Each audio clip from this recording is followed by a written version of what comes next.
Imagínate que te encontrás cara a cara con Dios y te permite hacerle una pregunta. ¿Qué le preguntarías? Si manejas el mundo, ¿por qué el mundo es tan injusto? Y porque el mundo es muy injusto. ¿Cómo entendés un mundo donde 11 personas tienen la misma fortuna que el 40% de la población mundial? Quizás no lo maneja él, lo manejamos nosotros. Pero Dios no es el que nos conduce a todos nosotros. Si uno se deja conducir.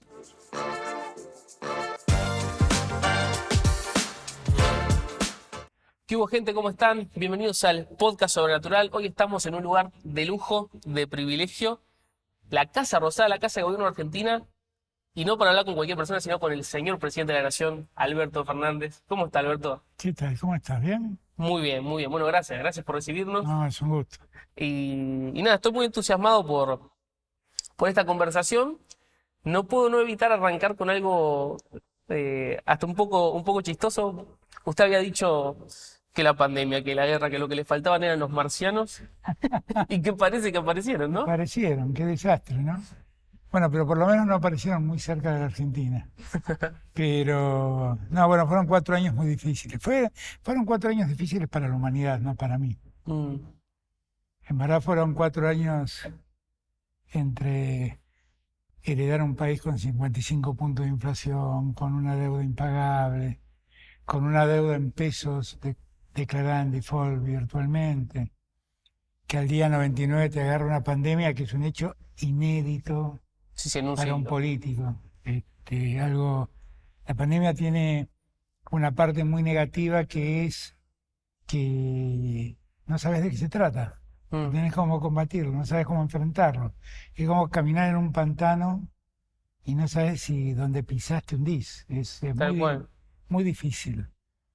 Y eso además genera un desánimo muy grande porque nosotros nos olvidamos, ¿no? Pero durante 2 años prendíamos la televisión y teníamos un contador de muertes, de cuántos se morían día a día. Mm, Y eso era muy, muy difícil, muy, muy difícil. Y cuando esperábamos eh, sobrellevar el tema y empezaba a caer el problema de la pandemia, apareció la guerra. Otra cosa insólita, que detrás de una pandemia donde murieron 10 millones de personas venga una guerra.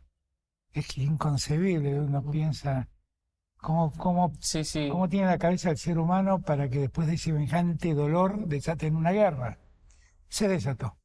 Y eso generó un conflicto económico en todo el mundo, porque lo que vimos es aumentar los precios de los alimentos, los precios de la energía, y eso nos complicó mucho a nosotros.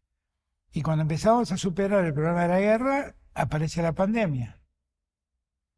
Bueno, es como mucho, y la pandemia nos priva de 20.000 millones de dólares. Es la muchísimo. sequía. Perdón, la sequía, te pido mil disculpas. La sequía, aparece la sequía. La sequía nos priva de 20.000 millones de dólares. Es muchísimo dinero para la Argentina. Mm, Y en el medio pasaron cosas también atroces. El atentado a Cristina, la muerte de Maradona, mm, que para todos los argentinos fue muy doloroso.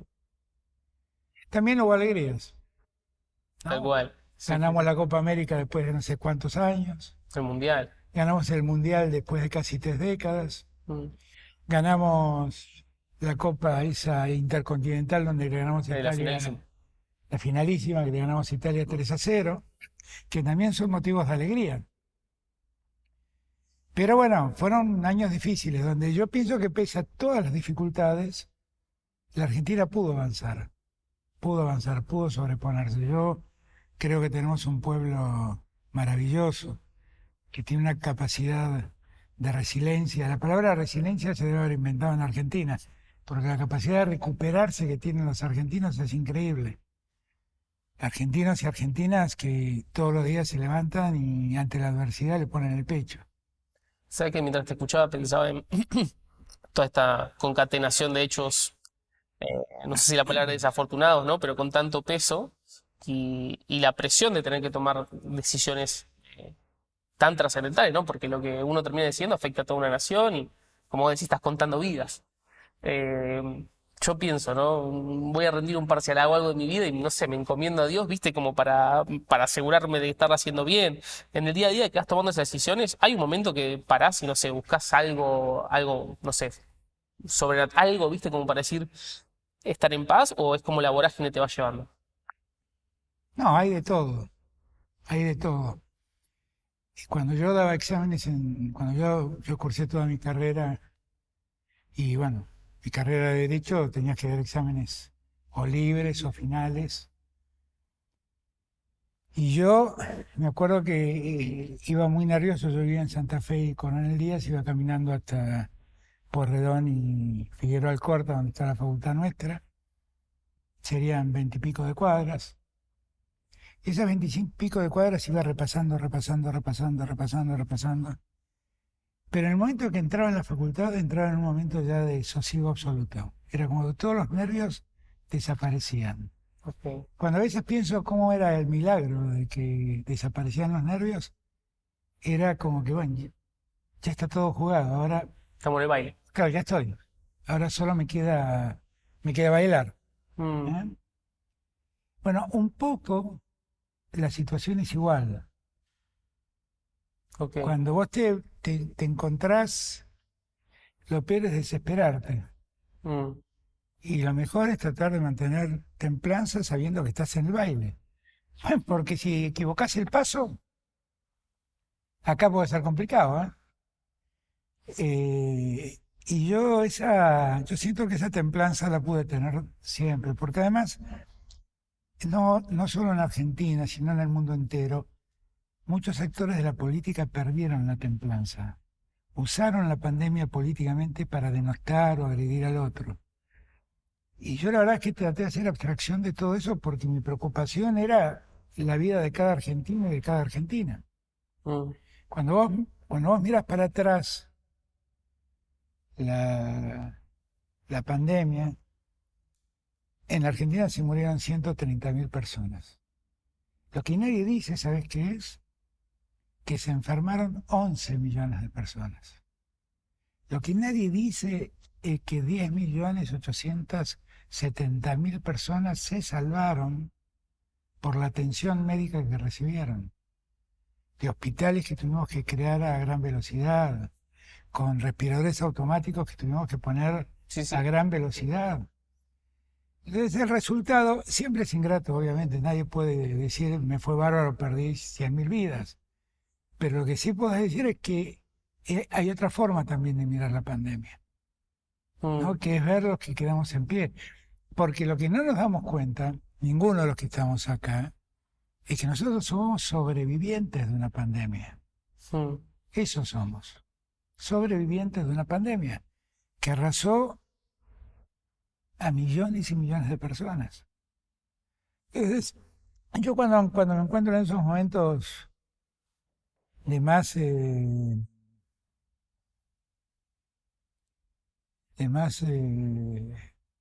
dificultad, la verdad es que, no sé, Dios me serena.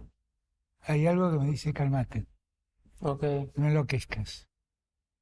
Y después, obviamente, yo soy creyente, creo en Dios, y obviamente uno siempre, eh, el Papa Francisco me regaló un rosario que lo tengo colgado en en la cabecera de la cama, y muchas veces lo agarro y le digo, ayúdame. Y sí, como los que creemos, muchas veces lo hacemos.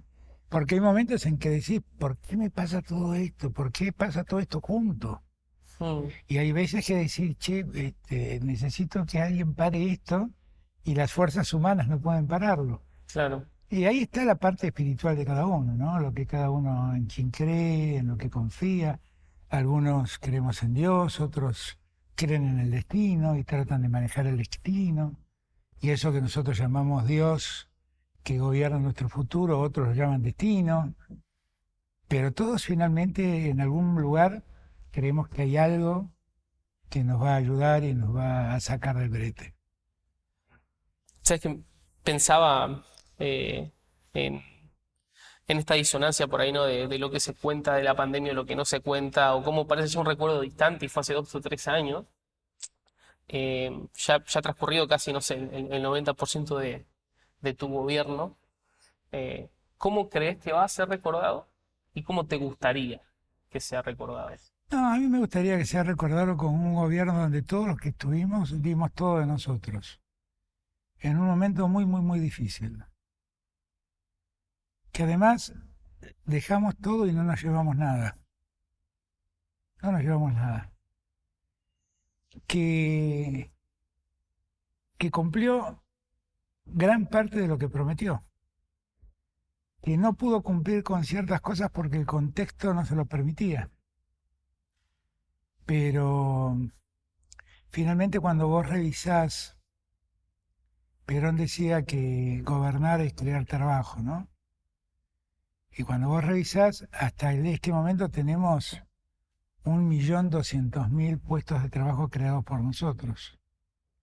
Tenemos alrededor de 600.000 puestos de trabajo registrados y el gobierno que me precedió destruyó 250.000 puestos registrados. El gobierno que me presidió tuvo 40 y pico de meses consecutivas de caída del empleo. Y nosotros llevamos 33 meses consecutivos de crecimiento y de creación de empleo. Nosotros finalmente crecimos después de la pandemia el 16% de nuestra economía.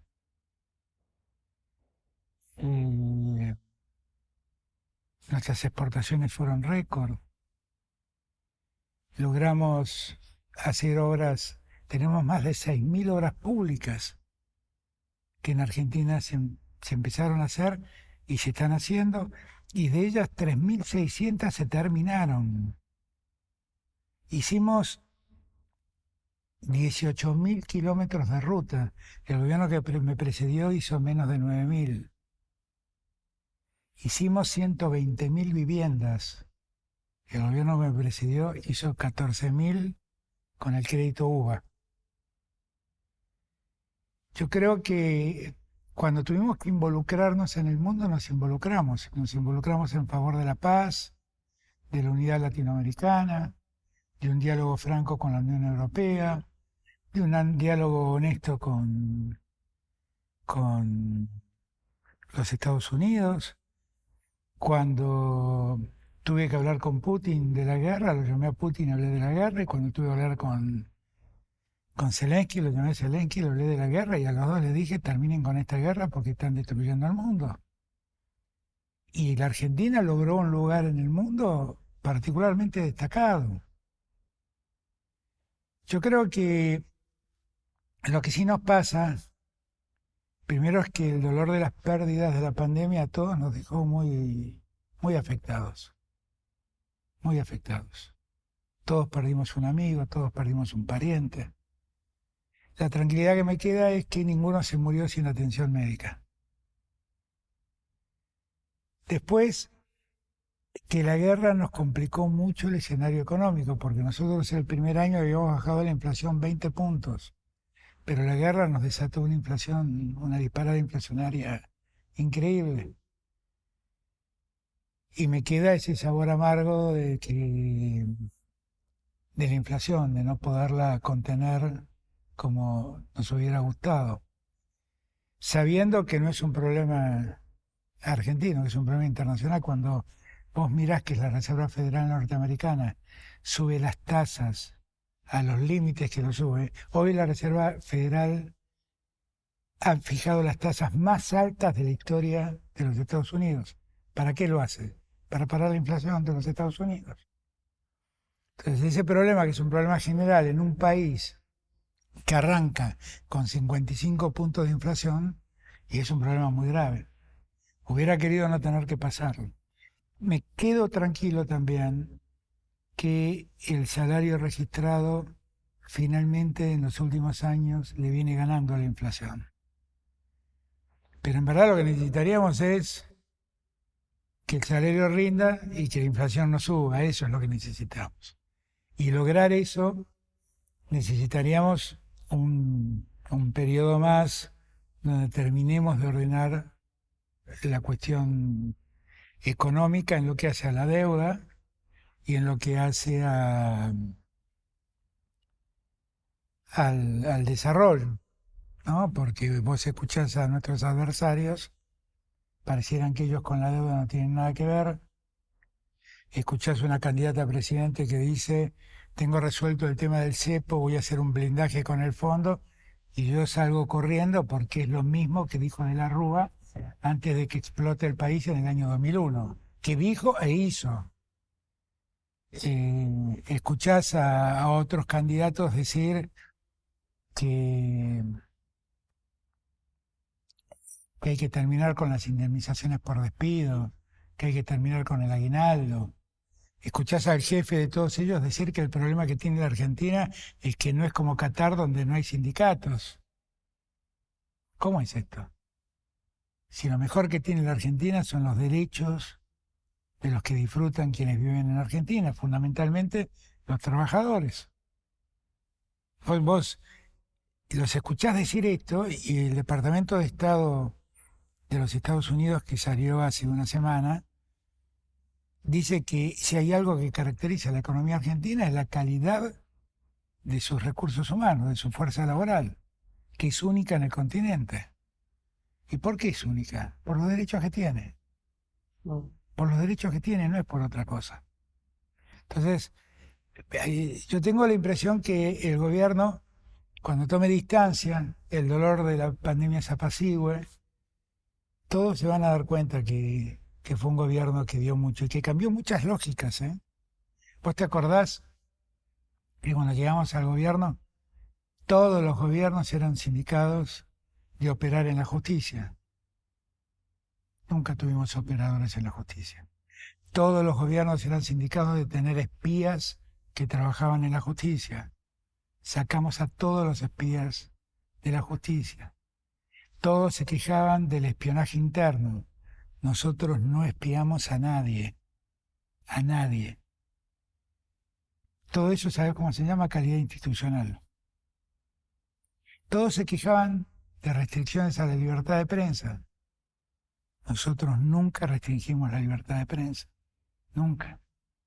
Y mirá que en la Argentina se han dicho cosas increíbles, ¿eh?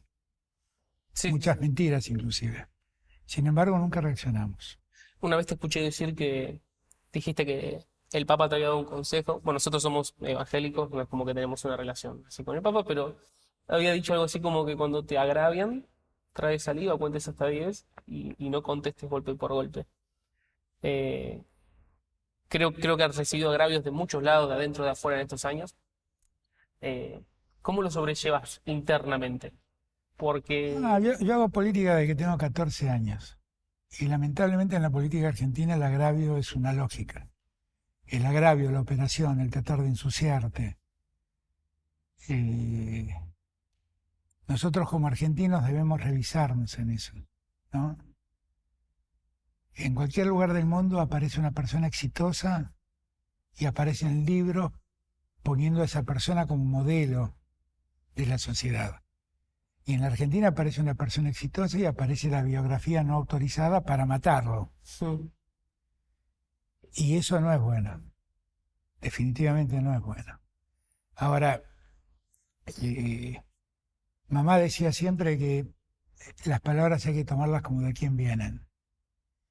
Entonces así las tomo. A mí me duelen las palabras de gente que considero valiosa. Cuando eso me pasa, cuando alguien a quien yo considero valioso dice Alberto está equivocado, no tengo ningún empacho en llamarlo y decirle, che, explícame por qué estoy equivocado. Y si estoy equivocado, corrijo, no tengo ningún problema. Ningún problema. ¿Te puedo preguntar quiénes serían esas personas valiosas? Gente que quiero, amigos míos, periodistas. Hay periodistas muy valiosos, muy honestos intelectualmente, a los que yo respeto, valoro y que cuando los escucho decir algo que creo que están equivocados y me duele, los llamo y les digo, che, ¿me pueden explicar por qué me decís esto? Con todo respeto, ¿no? Y se los pregunto después que lo dijeron. No es que los llamo para que no lo digan, ¿eh? Eh, eh, pero hay mucha gente valiosa que yo considero y su opinión me importa. Creo que vamos a coincidir también, ¿no? Que creo que la familia es como ese primer núcleo o hasta lo más valioso. ¿Cuánto tiempo hay para la familia en un lugar como el tuyo con Poco, tanta actividad? lamentablemente poco, pero trato de aprovecharlo el poco tiempo que tengo. poco, porque tenés mucho movimiento, mucho trajín, mucho viaje, Mm. y entonces eso te quita tiempo en tu casa. Pero tampoco me quejo, es la elección que hice, ¿no? No me quejo. Cuando haces política, los que hacemos política desde siempre, lamentablemente condenamos a nuestras familias a un poco a tener que prescindir de nosotros. Y bueno, cuando tu familia te quiere y te acompaña y sabe que es tu vocación y te acompaña. No siempre contentos, pero te acompaña. Yo soy muy futbolero y hace un tiempo un técnico de Boca, cuando estaba por irse del cargo, había dicho algo así como, quiero recuperar mi vida, ¿no? Como Boca es una picadora de carne, ¿viste? Tenés mucha visibilidad. Si hablamos de técnico de Boca, no me quiero imaginar lo que es el sillón de Rivadavia. ¿Te pasa un poco eso en algún punto, como decir, tengo ganas de no recuperar mi vida, pero sí de volver a tener por ahí tiempo con, no sé, con tus hijos, así? O ya tu vida es así, política 24/7? Yo no tengo la sensación de que uno pueda... Yo hago política desde que tengo 14 años. Yo no creo que pueda desprenderme de la política. Seguí haciendo política en momentos en que la política era difícil de hacerla. Y nos reuníamos en lugares que no pareciera que hacíamos política. Yo me acuerdo que en el colegio secundario, cuando vino el golpe y se nos hacía difícil hablar de política en el colegio porque había muchos personajes nuevos que habían aparecido en el colegio y no sabíamos Claro. quiénes eran. Nos juntábamos a jugar al fútbol en el Parque Las Heras. Siempre el punto de encuentro era una palmera que estaba en Las Heras y Salguero. Y ahí nos encontrábamos, simulábamos un partido de fútbol y después nos quedábamos ordenando las cosas que debíamos hacer en el colegio, políticamente hablando. Con lo cual, yo no creo que pueda uno desprenderse de la política. No lo siento. Lo que sí creo es que tampoco soy un loco del poder, que es otra cosa. El poder enferma a la gente. A mí no me enfermó. A mí no me enfermó. Yo quise, hice todo por seguir siendo el tipo que fui. ¿No? Reconozco que me pusieron muchas limitaciones, que ya no puedo venir en mi auto, que tengo que venir con custodia, que después de lo que pasó con Cristina, todo eso se potenció, todos los cuidados se potenciaron. eh, pero yo ya he logrado lo que alguien que hace política puede lograr, que es ser el presidente de su país. Y para mí es el mayor honor que he tenido en mi vida, que los argentinos me hayan elegido. Y que los argentinos pueden quedarse con la tranquilidad que seguramente cometí muchos errores, pero son errores honestamente cometidos, creyendo que estaba haciendo lo correcto. Y que creo que son muchos más los aciertos que los errores. Y que además han tenido un presidente que, como siempre debería ser, ha actuado honestamente. Honestamente. Yo creo que eso me va a dejar volver a mi vida de militante con mucha tranquilidad, sabiendo que me podrán criticar una medida que tomé, que alguno me dirá, che, debiste haber hecho más por la inflación, pero que nadie me va a decir, hermano, te ibas a las 6 de la tarde a mirar Netflix y el país se incendiaba. Eso no me lo va a decir nadie. Am, Dijiste que había llegado a lo más alto, en el sentido de lo que un militante puede aspirar, y arrancaste a los 14 años. Cuando arrancaste a los 14 años, ¿vos soñabas con ser presidente? ¿Era algo que está en tu cabeza? O Pues sea, es que fuera. yo usaba siempre una frase cuando hablaba con los compañeros. En aquel momento la militancia era más importante que tener un cargo público. Es más, estar en una lista de candidatos era como algo Ok. descalificable. Era más importante estar en la militancia con la gente, con los barrios, en el colegio, en la universidad, que ser un funcionario público. Pero siempre les decía, miren, mi mayor anhelo es que un día con mi lapicera yo pueda firmar decretos, leyes, resoluciones que le cambien la vida a la gente. Y la verdad que yo ese sueño ya lo había cumplido, ¿eh? Claro, estás con esto. Cuando estuve con Néstor. Yo ese sueño lo había cumplido. Después vino esta candidatura del 2019, que creo que tuvo que ver con mi decisión de volver a unir al peronismo, y que era el único que podía hablar con todos los sectores del peronismo. Y también mi paso al costado para la reelección tuvo que ver con mantener la unidad del peronismo, que para mí es trascendente. Y la verdad es que no me duele para nada, porque yo estoy haciendo lo que creo que tengo que hacer para que gane el peronismo, para que gane el espacio.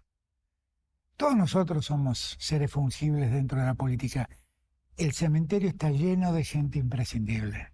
Y en la política nadie es imprescindible. Por lo tanto, yo creo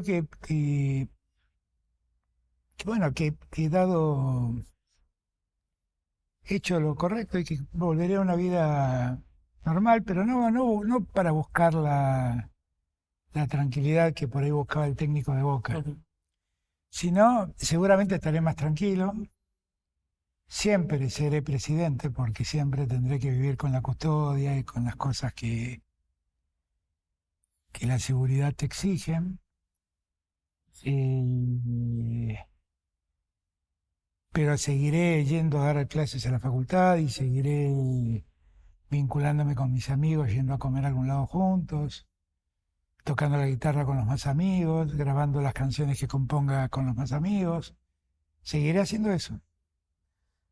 Te, te- te llevo por ahí a algo más filosófico, si querés. Em, pero me interesa preguntarte cuál es tu definición, ya lo que te voy a preguntar, del amor. Es todo el amor. El amor es todo. Eh, eh, la filosofía siempre se preguntó cuál era la búsqueda del ser humano. De Aristóteles en adelante, ¿Cuál es el sentido de la todos. vida? ¿Cuál era el sentido de la vida? ¿Cuál era la búsqueda del ser humano? ¿Qué buscaba el ser humano? De Aristóteles en adelante, todos plantearon una misma respuesta, la felicidad. Y no hay momento más feliz que el momento en que te encontrás con el amor, en cualquiera de sus formas, ¿eh? El amor de hijo, el amor de padre, el amor de marido, el amor de pareja. Mm, El amor es el combustible que nos mueve. Una persona que carece de amor, que ni ama ni es amado, es una persona incompleta, absolutamente Infeliz. incompleta. Gracias a Dios, nosotros podemos no amar, pero alguien nos ama, Hmm, ¿no? es cierto. ¿Qué sé yo? Tal vez es muy impactante ver por ahí a un asesino serial, el amor que sigue recibiendo de sus padres, Sí, es verdad. que es un amor incondicional, ¿no? Mm, Los hijos tenemos un amor condicionado con los padres, pero los padres no tienen un amor condicionado con nosotros. interesante eso. Y por lo tanto el amor siempre está pendiente. Y soy de los que cree que es lo que nos mueve. Y que si es verdad que la vida, yo lo creo, es la búsqueda de la felicidad nos la da el amor. Es imposible ser feliz si no estás Si no tenés amando. amor, si no recibís amor, si no das amor, la felicidad es muy difícil. Y un poco en esta línea, eh, en una actividad por ahí tan vorágine y con tantas cosas, esos espacios para la felicidad, ¿dónde los encontrás? Te los tenés que fabricar, te los tenés que crear, ¿no? Porque digo, el amor sigue siendo un vínculo que uno tiene que ir alimentando y por ahí cuando uno está full, esas relaciones un poco sufren, ¿no? Sí, es verdad. Pero sí sufren, es cierto. Por eso yo te decía, pero también es un secreto que tu familia entienda que esta es tu Claro, pasión que te banquen. y que te banquen, ¿no? Mm, Ahí creo que es más sufrimiento de ellos que mío. mm. Pero el amor siempre está, qué sé yo, a la noche llego y lo veo a Francisco y ¡pum! Mm. Ayer me quedé hasta las 11 de la noche tirado en el piso jugando con autitos con Francisco. Y la verdad es que, bueno, que eso pasa, eso existe. Y eso es combustible para seguir adelante. Yo no me voy una mañana de Olivo sin darle un beso a Francisco. Qué sé yo, no, eso existe. O estar pendiente de Tani, qué está haciendo Tani, hablando permanentemente, ya es más grandulote, ya tiene 27 años. Pero, pero eso existe. El amor con mis hermanos, el amor con mis amigos, eso lo mantengo. Y es verdad, hay que regarlo todos los días para que se mantenga. Hay una pregunta que siempre hace un periodista que yo se la robé porque me gusta, que es, ¿nos morimos y qué pasa? Bueno, ese es el gran dilema, ¿no? Ese es el gran dilema. Eh, Nosotros los católicos seguimos creyendo que el alma es inmortal y que va más allá de nuestros cuerpos. Mm. Y hasta vemos documentales y libros que tratan de mostrarnos que eso es así. Que el día que nos morimos hay una luz blanca como esa y que así voy y cuando la cruzo aparecen mis seres queridos. Ojalá sea así. Ojalá sea así. Eh, Hay otros que no creen eso. Creen que con el cuerpo está la finitud con la muerte está la Se finitud de apagan luego. todo. Se apaga todo. Después hay otra forma de ver la trascendencia en la vida, ¿no? Que es el morirte y dejar algo que esté Un legado. permanentemente en la cabeza de los que quedan. Y eso lo logran muchos artistas, algunos políticos, eh, gente buena, Favaloro, Mm. ¿no? Para ponerte un ejemplo de un no político Claro, valioso. Lo logran escritores, poetas, Whitman, lo logra Artaud, lo logra Borges, lo logra Cortázar. Es como si estuvieran acá. tal cual. Lo logran músicos, Spinetta, Homero Mansi, lo logran. Ya no hablo de Beethoven, Sí, obvio, obvio. porque ya han pasado mucho tiempo y siguen tan vigentes, ¿no? Pero algunos que estuvieron cerca nuestro, que los vimos en un escenario, se murieron y sentimos que están. Mercedes Sosa, siguen estando. Y esa también es una forma de seguir en vida, después de la muerte. Marilena Walsh, que el otro día fui a inaugurar su casa de la infancia, que la convertimos en un museo de ella. Son personajes enormes. Esa trascendencia después de la vida es muy valiosa y es muy palpable. Porque todo lo que te estoy diciendo yo de, bueno, me muero, veo la luz blanca, cruzo la luz blanca, entro en un lugar tranquilo, me muero, me reencarno en un perro, me reencarno Mm. en otro ser humano. Todo eso no lo sabemos. Pero lo que sí hemos verificado es mucha gente que murió y sigue muy viva. El otro día Lula me hizo una observación que me pareció increíble. Me dijo, qué fenómeno único el de Perón. Le digo, ¿por qué? ¿Cuánto hace que murió Perón? Pues Perón murió en el 74, o sea que llevamos Y 30, estamos a los 50 años 50. casi, 50 años de su muerte, casi. Y, y me decían, y todas las campañas son con Perón. Mm. En todas las campañas, en las boletas está Perón, dice. Claro, parece que Perón estuviera vigente, estuviera vivo y seguimos reivindicándolo como si estuviera vivo, ¿no? Mm.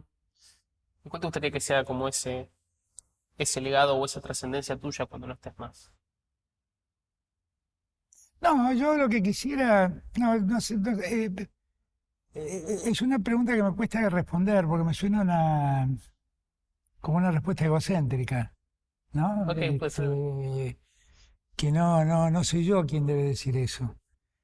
Pero lo que más me interesa es que sepan que tuvieron como presidente a una persona muy honesta, que dio, una persona honesta, el muy estuvo de más, una persona honesta que la verdad fue fiel a sus convicciones, hizo todo lo que pudo porque este país se recupere, que se fue de la presidencia creyendo que lo recuperó mucho, sabiendo que queda mucho para que se recupere. Em, sabes que antes de venir miré un par de notas tuyas de cuando habías charlado en otro momento y, y me acordé que cuando fue todo lo de la ley del aborto, vos habías dicho algo así como, espero que el Papa no se enoje conmigo, y espero que entienda. Yo te pregunto, ¿se enojó? No, no, pero sé lo que piensa, ¿eh? Como sé lo que piensan muchos argentinos y muchas argentinas. Yo sé lo que piensan. Lo que pasó es con el tema del aborto es es un dilema que enfrentaron todas las sociedades que tocaron el tema, ¿no? Y que ahora ya a 2 años vista podemos discutir, ¿no? La Argentina muchas veces entró en discusiones que a mi juicio son discusiones muy hipócritas. Te voy a contar un ejemplo que yo viví. Cuando Alfonsín dictó la ley del divorcio vincular, que es vos te podías divorciar y volver a casarte, fue un gran revuelo, un gran revuelo, Sí, sí. porque la iglesia entendía que estaba rompiendo la institución del matrimonio y demás. Yo venía de una familia reconstituida, o sea, mi mamá se había divorciado de mi papá biológico y el papá que yo elegí fue el segundo marido de mamá. Se unieron después de que cada uno tenía una familia. Mi papá tenía 2 hijos y mi mamá tenía 2 hijos. Y entre los dos trajeron un hijo más al mundo. Mi mamá vivió siempre muy afectada por esa situación, porque sentía que socialmente era tratada como una concubina, Claro, como algo menor. como algo menor, no como una esposa, sino como una concubina, que a mi juicio da lo mismo, sinceramente, porque no. Yo digo esto y digo, yo nunca vi un hombre tan enamorado de su mujer como mi padre con ella, ¿no? El segundo marido de ella con ella. Cada vez que yo empezaba las clases, mi mamá me hacía una recomendación. Iba a tercer grado, cuarto grado. Me decían, si te preguntan por, por mí y por papá, decí que estamos casados vía México. Y yo repetía con 8 años, 9 años, mi mamá y mi papá están casados vía México. ¿Qué era eso? Que como la ley argentina no permitía casarse, se casaban por poder en otro lugar. Claro. Pero no tenía ninguna validez en Argentina. Era simplemente para decir estoy casado, ¿no? Un día Alfonsín dictó esa ley y se pudieron casar. Los dos estaban divorciados, se pudieron casar. ¿Quiénes fueron los testigos de casamiento? Los hijos. Mm.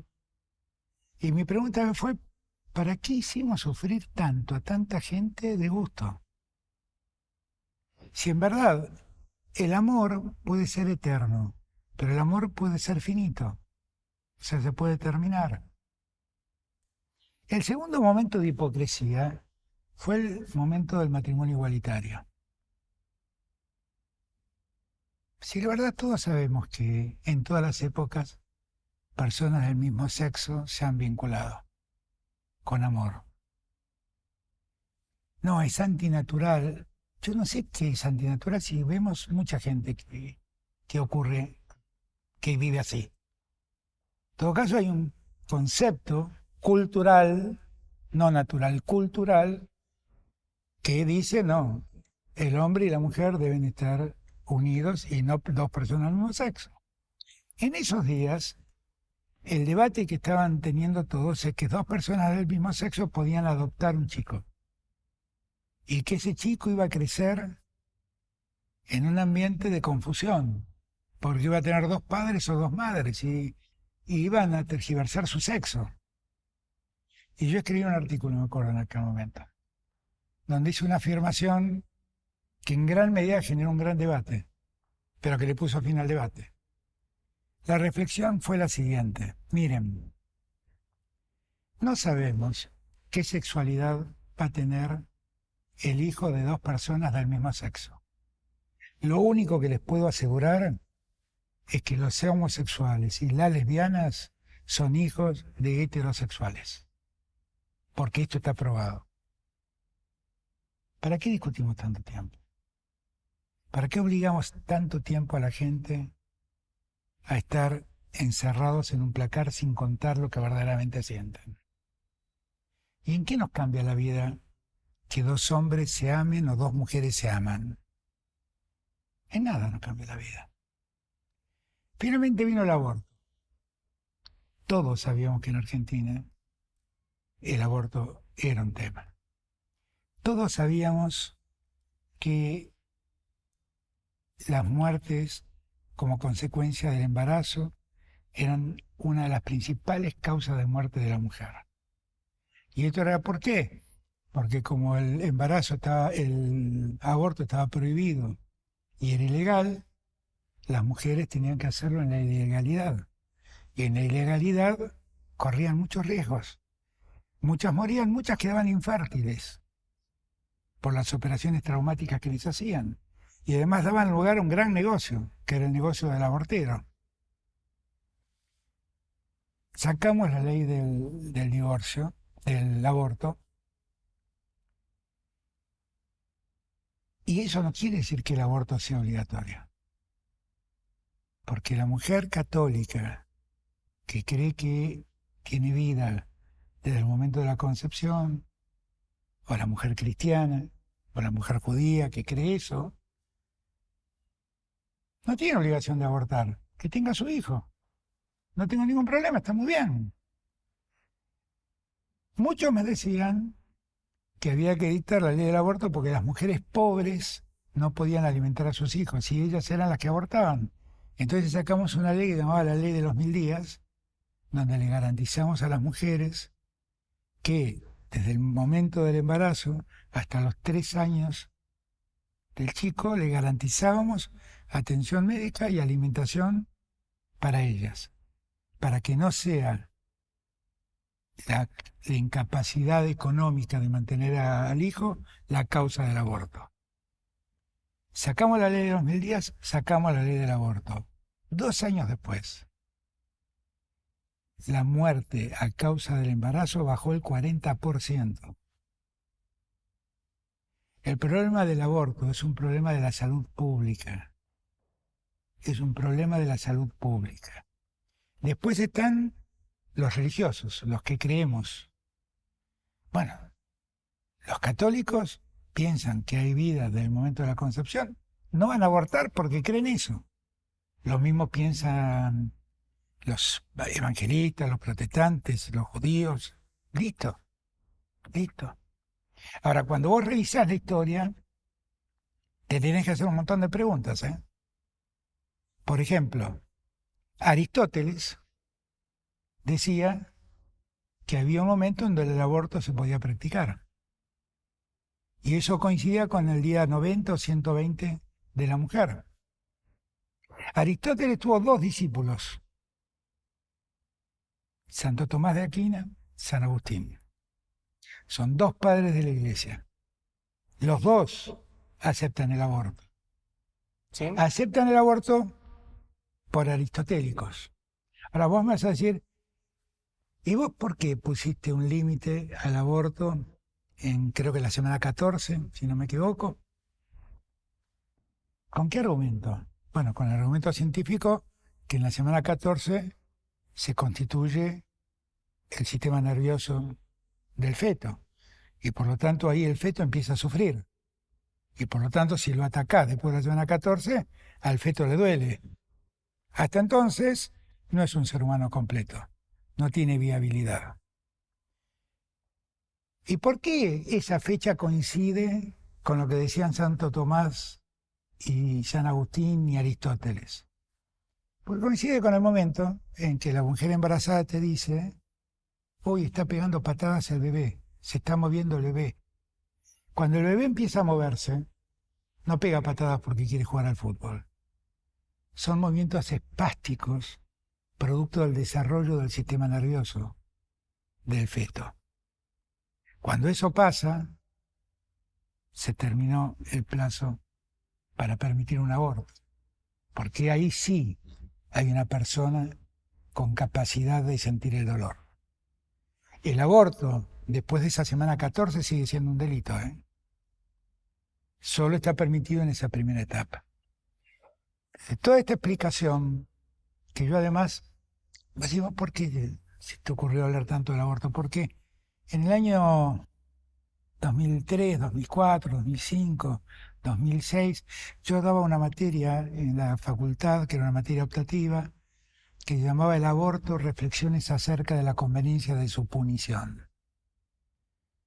¿Y por qué daba esta materia? Porque la verdad no había mujeres condenadas por aborto.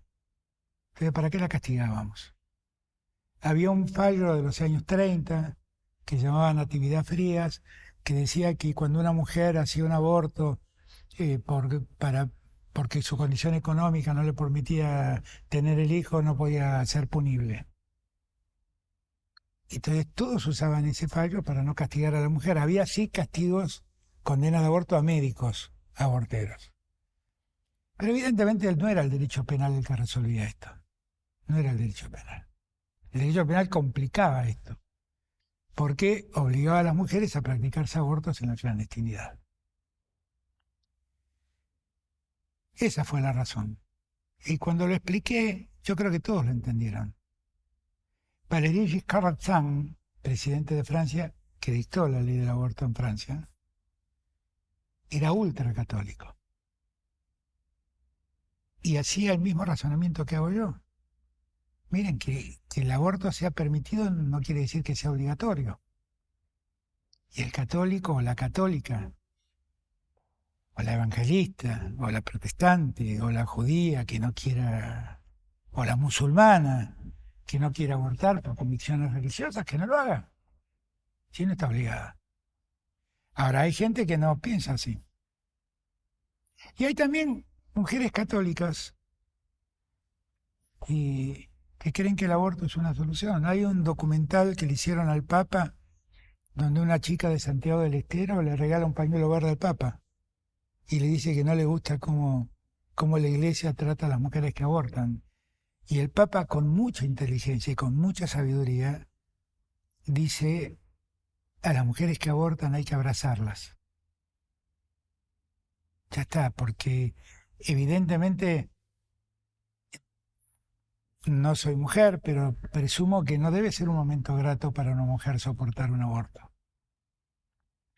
Ahora, si además del momento ingrato la sometemos a la descalificación pública y a la descalificación religiosa, bueno, eso es mucho más grave. Una de las últimas que te hago es una pregunta que solemos hacer muchas veces. eh, Tiene que ver, imagínate que te encontrás cara a cara con Dios, ¿sí? Con Dios, Con Dios. sí. Y te permite hacerle una pregunta. ¿Qué te da curiosidad? ¿Qué le preguntarías? Si manejas el mundo, ¿por qué el mundo es tan injusto?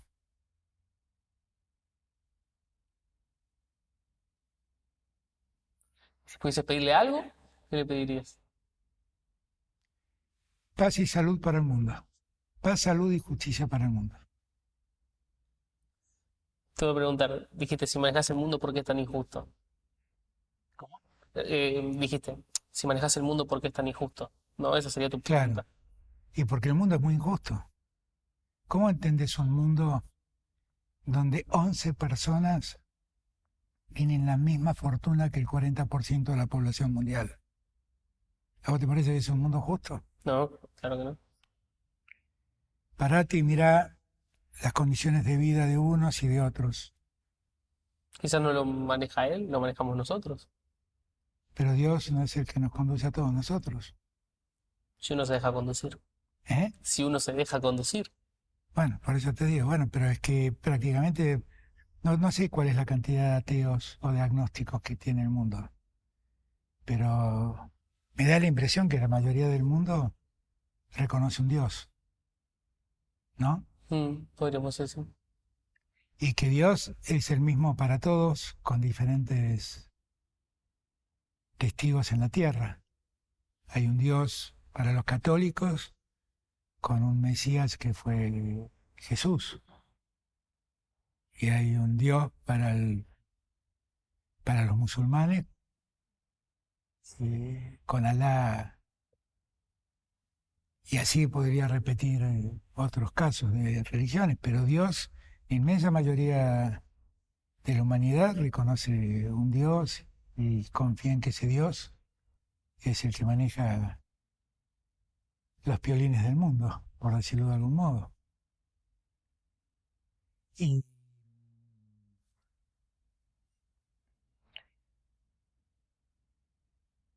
y tal vez